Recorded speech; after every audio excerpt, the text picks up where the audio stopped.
Yan. Umulan kasi kahapon kaya ito basa.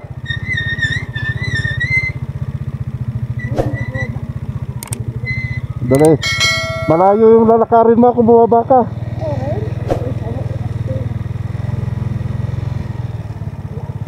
Yan, subukan natin bumaba si Mrs. kasi alam nyo naman yan, medyo matatakutin.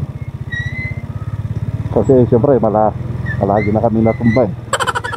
Kaya dito, hanap tayo ng kung anong maganda rito.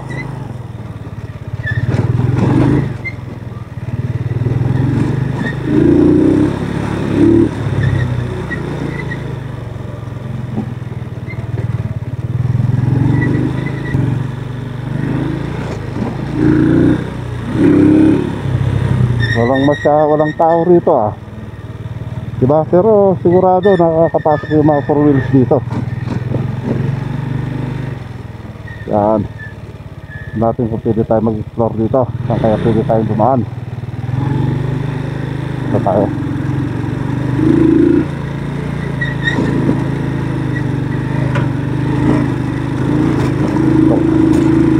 Yan.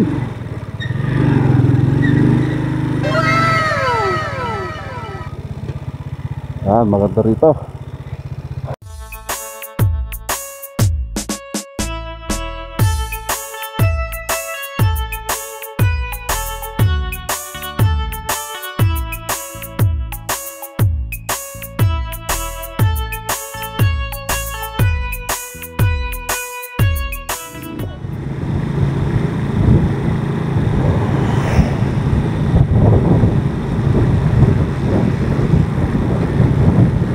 Good morning mga ka-ML or ka-motor lover. Bali, motovlog adventure na naman tayo ngayon. Bali, ang rurutahin natin dito tayo sa may Luacan. Maghanap tayo doon ng magandang spot mga boss para sa ating adventure. Yan, siyempre as usual yung ginagawa natin, kakain na naman tayo doon. Doon natin kan Masing Pro boss. Yan na, yung mga kakain natin dito sa Janhay. Doon tayo magluluto tayo at kakain. Balik kasama ko pala mga boss, balik si Mrs. Yan, dito na tayo sa loob ng Janhay. Maghanap tayo ng magandang spot rito. Kung wala tayong mahanapan dito sa part ng Luacan, babalik tayo, dito tayo sa loob ng Janhay. Yan, dito tayo mag-explore. If ever wala tayong mahanapan na magandang spot dito sa may Luacan.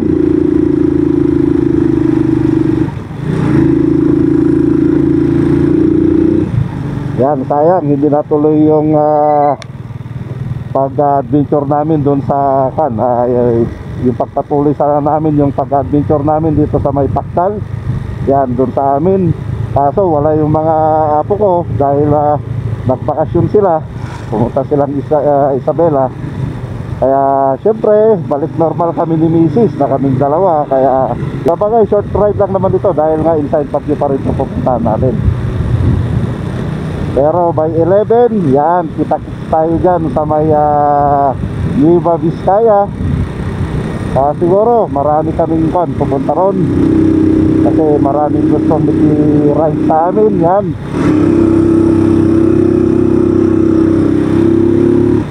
yan, gusto nilang suportahan din yung pagra-ride natin. Kaya maraming nakiusap na gusto nilang sumama sa ating pagmumotovlog adventure. Yan, pagbibisita sa mga iba't ibang lugar. Kaya nga dito sa Nueva Vizcaya, dahil nga yung pinuntahan namin noon, hindi namin gaano na-explore yung pagpunta namin doon kasi kulang yung araw na dikom namin doon. Kaya syempre ngayon balikan namin. Tignan natin kung ilang spot na pwede nating pasyalan doon.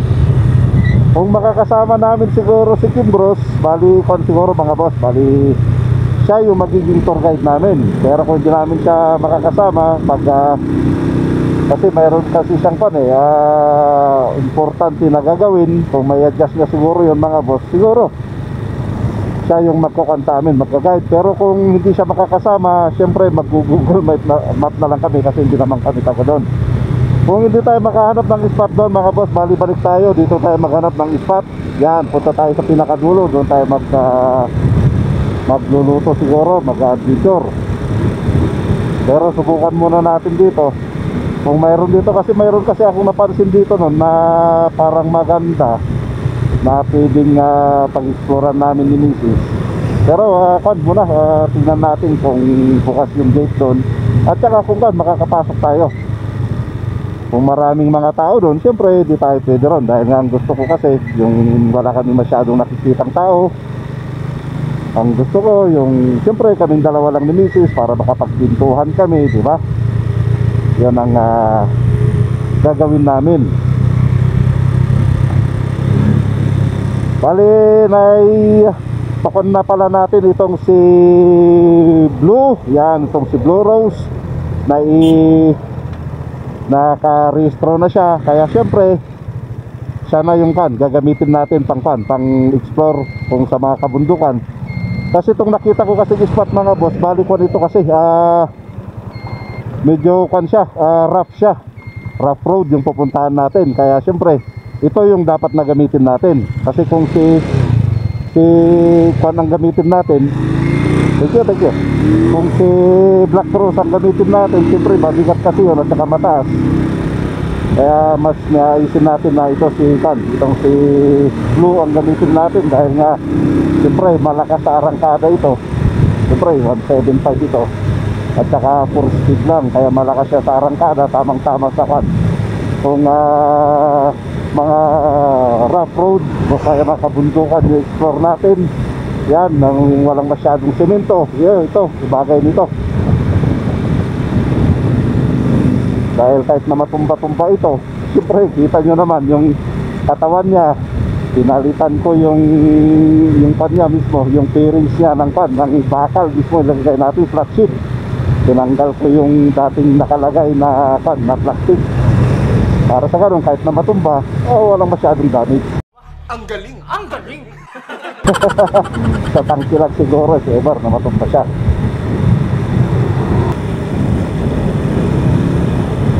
Yan, subukan natin dito mga boss, kasi ito kasi banda. Yan, dito yung nakita ko na parang maganda naman yung spot dito, kaya subukan natin kung maganda. Pero tignan nyo naman yung daanan dito, ganito siya. Hop, yeah, ilang yan. Yan, subukan natin.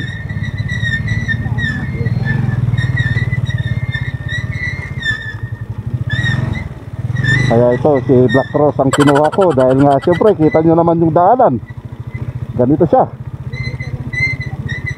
Hanap natin kung saan yung maganda. Baba pa tayo kunti. Yan, may tarpat naman kunti rito.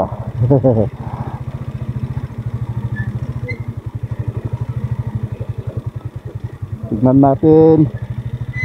Ito ang kagandahan kay Black Rose, kasi mababa siya. Yon. Hindi. Yan. Umulan kasi kahapon, kaya ito basa.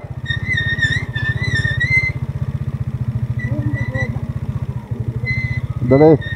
Malayo yung lalakarin mo kung bumaba ka.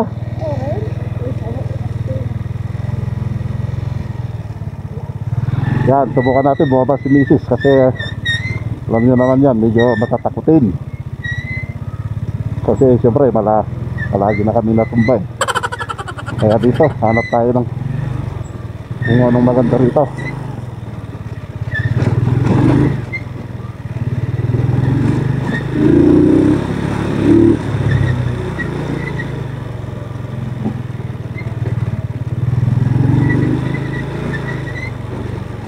Maganda rito ah.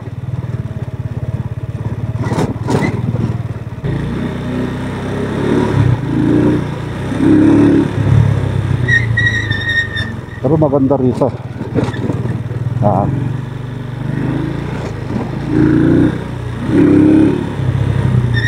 Walang tao rito ah.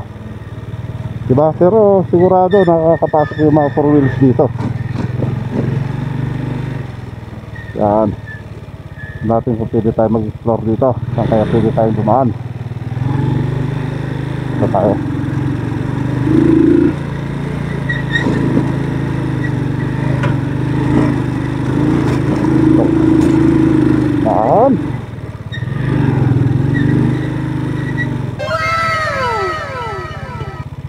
Yan, maganda rito.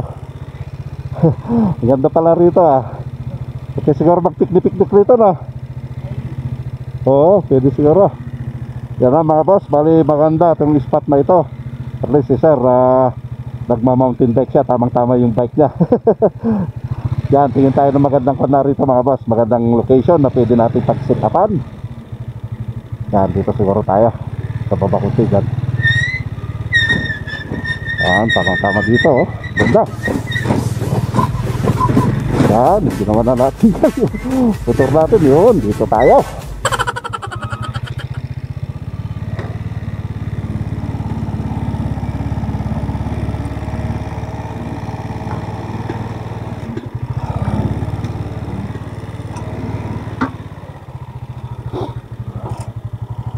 Na, kita nyo naman, ang ganda.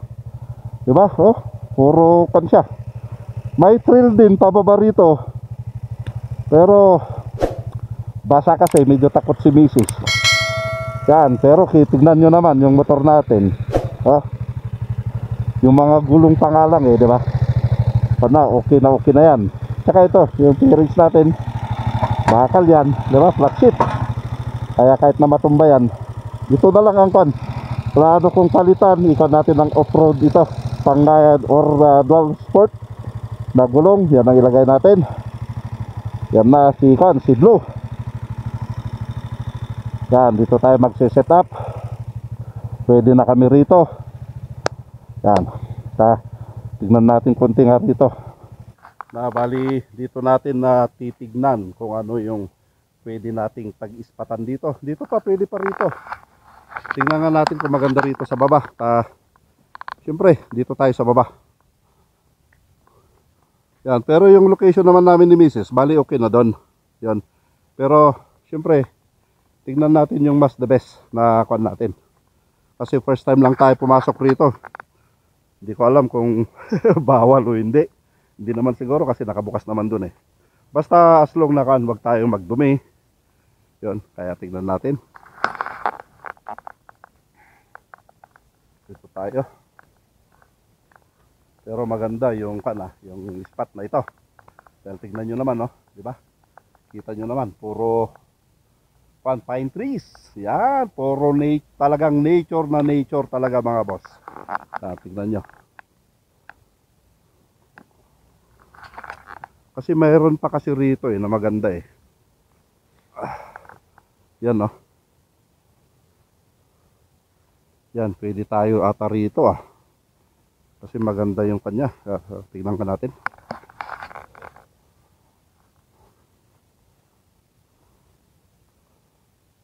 Ang ganda diba? Wala kang marinig na kahit nasasakyan. At saka yung simoy niya, ang bango. Talagang pine tree yung naamoy mo rito. Pero ang problema lang rito mga boss, pero doon may naririnig ako ng motor doon sa taas. Ay, dahil yun pala yung daanan ng sasakyan, pero malayo siya. Bali siguro mga half kilometer siguro yan. Yan, ay dito mayroon din pala sila rito kan. Yan, pwede sana kami rito kaso may naman doon. Kaya okay na kami doon. Diba? Kasi medyo maingay doon. Parang may nag-grinder doon.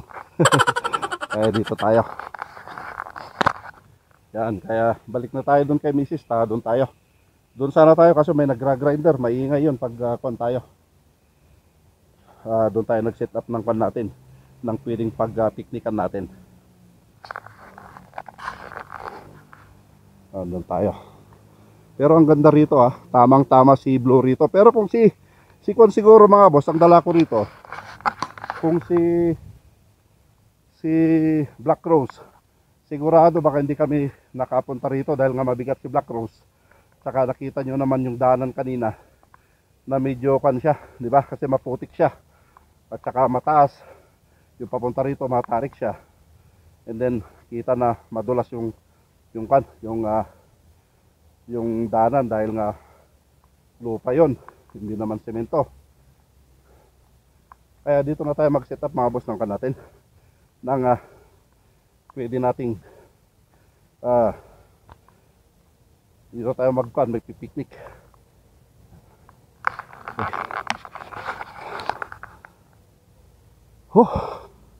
Kaso hindi lang natin may palipad yung drone natin dito kasi tingnan nyo naman, oh. Puro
nyo naman ang baka, di ba, matigas. Baka sasama yung ngipin natin, masisira. Pan pa naman. Pan pa naman yung ngipin natin, hindi pustiso. Siyempre, baka mamaya masira siya, di ba? Mahirap na. Yan na nga lang ang asset ko yung Hindi, wow. ngipin.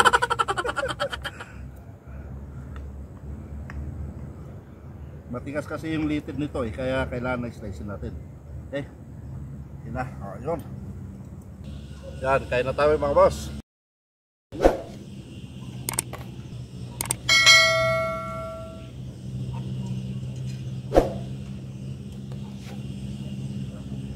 Yan yung broccoli natin. Yan na.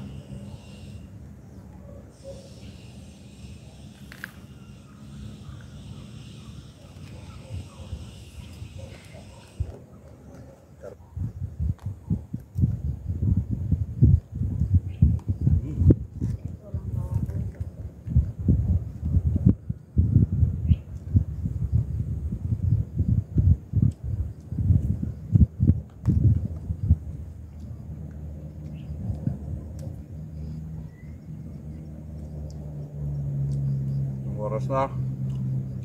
Bali 11 o'clock na mga boss. Ang oras natin.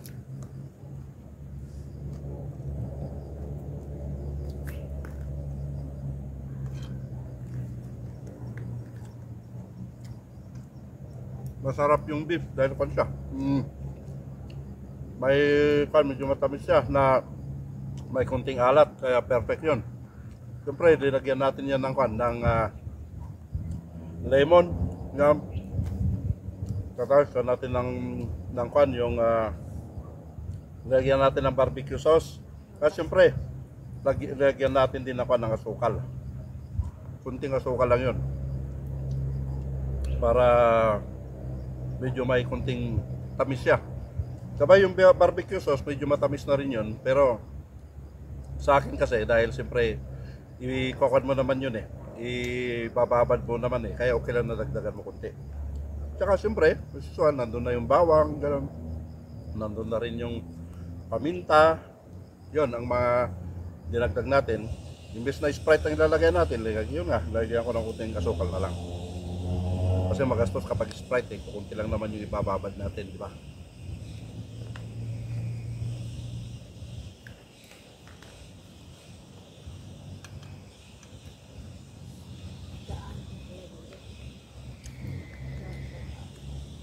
Yung pumunta rin siguro, kailangan 4x4 yung sasakyan para makakyat dito.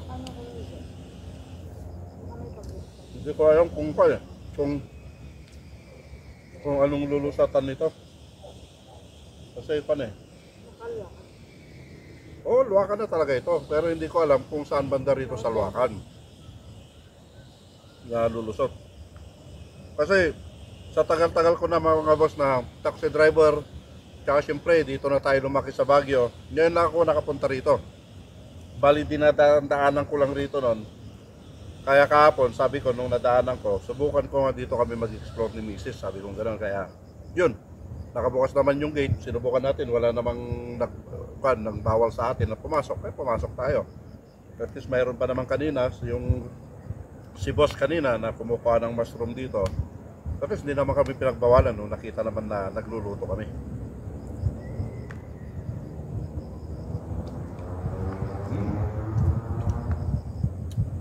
Sarap, at saka ito, tamang-tama yung pagkaluto nito dahil lang. Medyo may tigas-tigas siya. Dahil ito dapat ang pagluluto ng broccoli, yung hapok lang. O kaya lahat ng gulay. Mas maganda yung kunti yung hapok lang kasi maganda kasi masarap kapag na. Dapat sobrahan ng pagluluto. Siyempre yung malambot na malambot, hindi na masarap yun. Kaya lang ganito, para malasahan mo yung pagka-freshness niya. At siyempre, yung tamis niya, yun, nalasahan mo talaga. Kain tayo, boss. Yeah. Maganda pala rito. Oo. First time na nakita ko kasi, subukan nga namin dito, sabi ko. Ano na bang lusutan yan, boss? Did-end na po yan, sir. Ay, did-end na. Kasi maganda.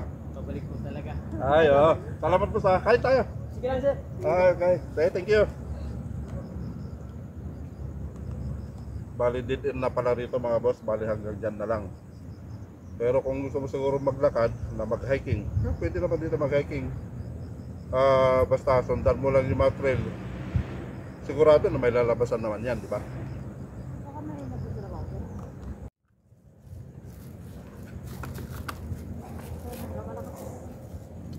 Yan na, tapos na tayong kumain. Siyempre magkape tayo. Dahil nga malamig rito. Siyempre habang nagkakape ako, si Mrs. naman, bali hinahanda na niya yung mga gamit natin. Ba't ano to? Sukal pen? Nag-ayos na siya dahil siyempre baka mamaya biglang umulan.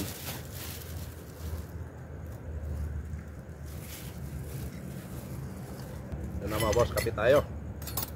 Ayan.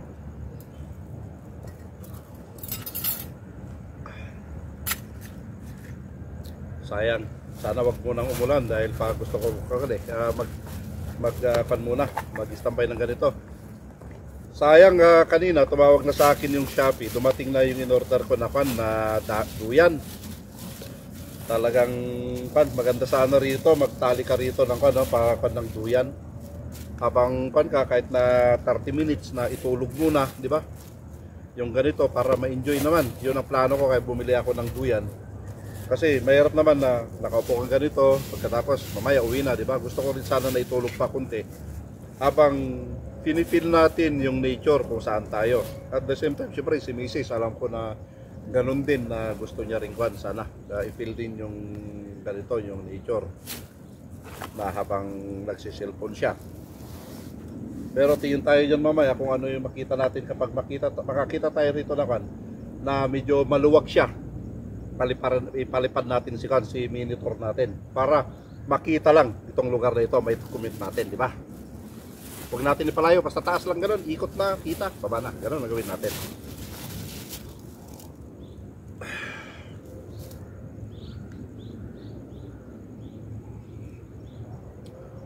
Di ba? Mais na naman, kaya tayo lulubo. Sa akin, nagda-diet na ako eh. Pero kapag ganito kasi na kasi pag nandito kasi tayo, siyempre, yung kasi ang ayaw ko, yung ako yung nagluluto. Napaparami ako ng kain. Hindi, wow. Kasi siyempre, parang namimiss ko, gano'n. Kaya kanina naman, kasi ang kinakain ko talaga, nag-isang rice lang ako. Sabay kanina naman yung kinain natin, kung tutuusin mo yon, isang rice lang yon. Nagpunggaman tayo, pero yung ano ano yan? Ano bang Tagalog na kan? Naghirit tayo ng kanin, pero kunti lang naman yon dahil durog naman siya, di ba? Hindi kagaya kung isang kape, ilagay mo rito, may sinsin mo, di ba? Kaya parang ganun lang, parang isang cup lang naman yung kinain natin. Siyempre mabigat sa tiyan yon dahil nga may beef siya, at saka siyempre yung broccoli kaya mabigat sa tiyan. At saka siyempre uminom ako ng maraming tubig. Kasi ito kasi yung problema ko, yung tiyan ko mga boss, masyadong at saka siyempre mabigat tayo. Kaya kailangan na magpa-slim tayo.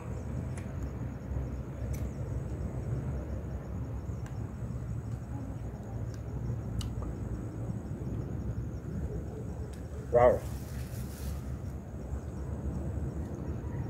Sarap sana yung yung may duyan, no? May time mga boss, mababalik ako rito. Maganda, balikan namin ni Mrs. rito. Pero hindi rito yung next na pag-set-upan namin. Pwede kami sa baba o kaya doon sa taas. Yung. Kasi maganda rito. Tahimik siya.